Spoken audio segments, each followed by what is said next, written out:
Umaagos ang pag-asa sa isang sapa sa Tarangnan, Samar. Pinaniniwalaan kasing dito makikita ang isang malaking bato na meron daw nakaukit na mga simbolo na magtuturo ng direksyon patungo raw sa isang nakatagong yaman. Nitong nakaraang buwan, habang naglalakad sa sapa si Gardo, hindi nila tunay na pangalan, napansin daw ni Gardo na ang bato kumikinang-kinang. Parang may nakasulat po kasi doon sa bato kung saan pong direksyon na makikita yung ginto. Yun siguro hinanap ng mga treasure hunter dito sa amin. Hindi ko nga po mabasa kung ano nakasulat doon sa mga bato. Kasi sa totoo lang po, hindi ako marunong magbasa. Kasi siguro yun ang palatandaan para mahanap yung mga nakatagong ginto doon. Sinundan daw niya ang direksyon ng simbolo hanggang tumambad daw sa kanya ang 6 na maliliit at kumikinang na mga bato na para raw nababalot ng ginto. Pero agad daw itong binitawan ni Gardo sa takot na baka paglaruan lang siya ng mga engkanto na siyang pinaniniwala ang may-ari ng mga inaakalang gintong bato. Doon po sa lugar na yun, marami po talagang engkanto.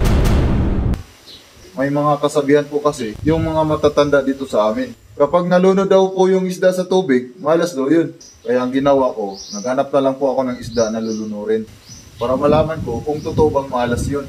Nung ikwento ito ni Gardo sa kanyang lola Chofila, agad itong nagpayo. Nung naikwento ko po sa lola ko, sabi niya sa akin, magdala po daw ako ng pagkain at ialay ko po daw doon sa ilog. Pero sa sobrang gutom ko po, di na po ako nakapagpigil. Hinain ko na lang po yung dala kong prutas. Naniniwala po talaga ako na marami pong ginto ang nakatago doon sa ilog. Kaya nung nakita ko po yung gintong bato, kinuha ko po talaga.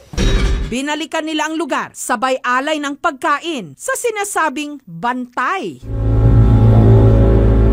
May paniniwala po kasi yung mga tsismosa dito sa amin. Kapag nakapikit ka daw po, wala kang makikita. Kaya simula nung nakuha ko po yung bato, lagi na lang po ako nagtatago kapag may dumadaan na pulis. Kasi po, baka isipin ng pulis na ibang bato yung hawak ko.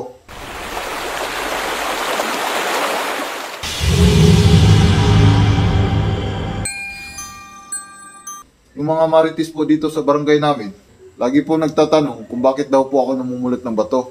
Pero sabi ng mga tsismosang kapitbahay namin, basahin ko na lang daw po yung tubig sa ilog. O kaya mag-apply na lang daw po ako ng trabaho sa zoo. Pakakainin ko daw po yung buhaya gamit yung kutsara. Napakamot na lang po talaga ako sa ulo ko. Kasi vegetarian po daw yung buhaya. Gayunman, simula raw nung napasa kanila ang mga bato.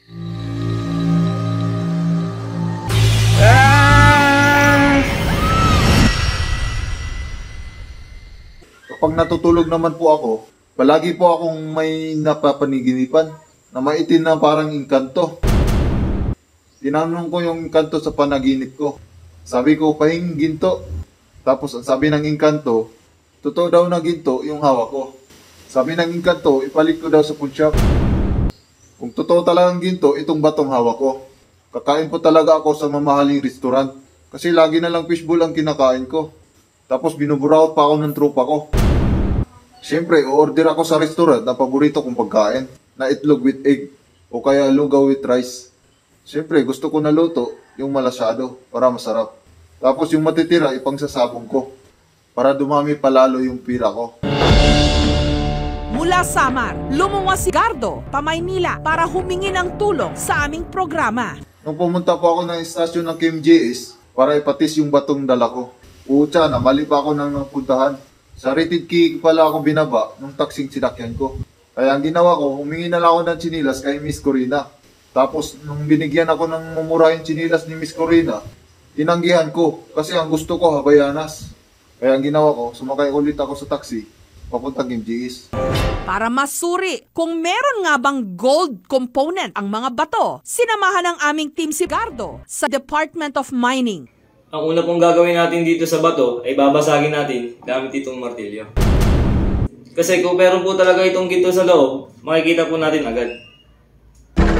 Kumuha ng sample mula sa mga dalang bato ni Gardo.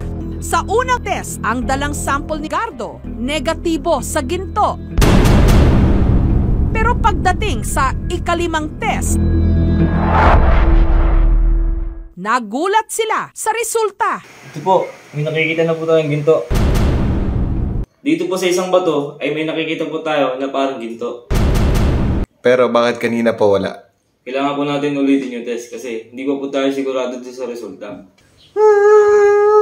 Salamat naman, totoo yung batong dala ko. May pagsabong na ako. Pero kinakailangan pa raw ulit-ulitin ang tests dahil hindi consistent ang resulta.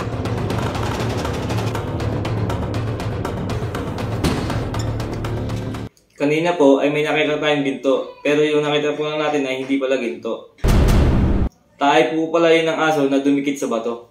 Amoy niyo po itong bato, ang baho. Hindi na boss, hindi na.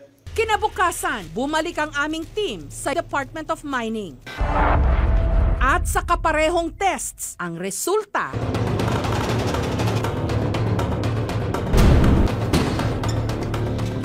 Noong tinest na po ulit namin yung bato, nakita po namin na hindi pala yung totoong ginto. Tayo po pala ng aso yun na tumigas sa bato.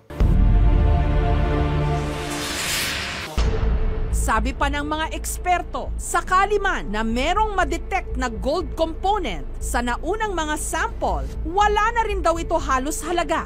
Ngayon po, malinaw na po sa akin na hindi po talaga ginto nung nakidikit sa bato. Tayo po pala yun ng aso. Kaya pala ang baho lagi sa kwarto namin. Para mapanatag ang loob ni Gardo, hiningan pa ng opinyon ang isang geologist. Sa unang tingin ko pa lang doon sa bato, nalaman ko na kung anong klaseng bato yun. Kulay dilaw siya, pero hindi siya ginto. Tayo siya ng aso na kulay dilaw. Pero sa tingin ko, matagal na nakadikit yung tayo ng aso doon sa bato. Sa tingin ko, parang antik na yung tayo ng aso. Baka nasa 10 million ang halaga nun. Kung mapapatunayan totoong antik yung tayo ng aso. Ngayon po, ang gagawin ko, ipapatis ko po yung tayo ng aso. Kasi baka antik na yun. Kasi matagal na daw po yung nakadikit sa bato. Million years na daw po yung tayo ng aso.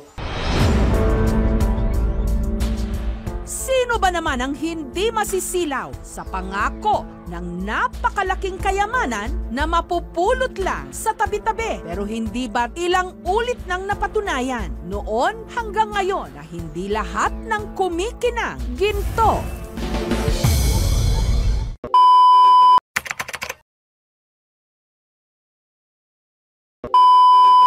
Yo! Shoutout pala sa aming YouTube channel at shoutout sa mga tropa ko dito sa Corba. Shoutout kay paring Riniel. Shoutout din kay paring Ivan. Shoutout kay paring Rigor. Shoutout din kay paring Ting. At shoutout kay Boss Alan Expression. Shoutout kay Kuya Imon. Shoutout kay Kuya Rocky. At shoutout kay paring Bato. Shoutout kay paring Balot. At shoutout kay paring Yokib. Shoutout din pala sa aking pamilya doon sa probinsya ngayon. Na si Jomar, na si Michael, na si Melissa, si Hanilin. At shoutout din sa papa ko na si Joel Punay. At shoutout din sa tiyuhin ko na si Jerry Punay, na si Jimmy Punay. At shoutout din pala kay tiyuhin ko na si Bando, si Carlito. At shoutout sa mga kaparinti ko dyan na si Janjan Punay, na si Nobert Punay. Shoutout pala sa Team Sinigang. At shoutout din sa Team Paru-Paro G, Team Sopas. Shoutout din sa Corba 24/7. At shoutout sa mga tambay ngayon sa Corba. Shoutout din kay Kuya Andoy. At shoutout kay Ate Tekla. Shoutout kay Nanay Bibi. At shoutout din kay Ate Joy. At shoutout din kay Tutoy Hans. Shoutout din kay Boss Bungbong Mamuyak. At shoutout din kay Ate Jebel. At shoutout din kay sa nanay ko na si Linda Falcon. Shoutout din kay Gisa Runya. Kay Boss Carne. Shoutout din kay Boss Jodel. At shoutout din kay Juday Runya. Shoutout kay Marke. Huwag niyong makakalimutan mag-like, mag-share, mag-subscribe sa aming YouTube channel. Maraming salamat po.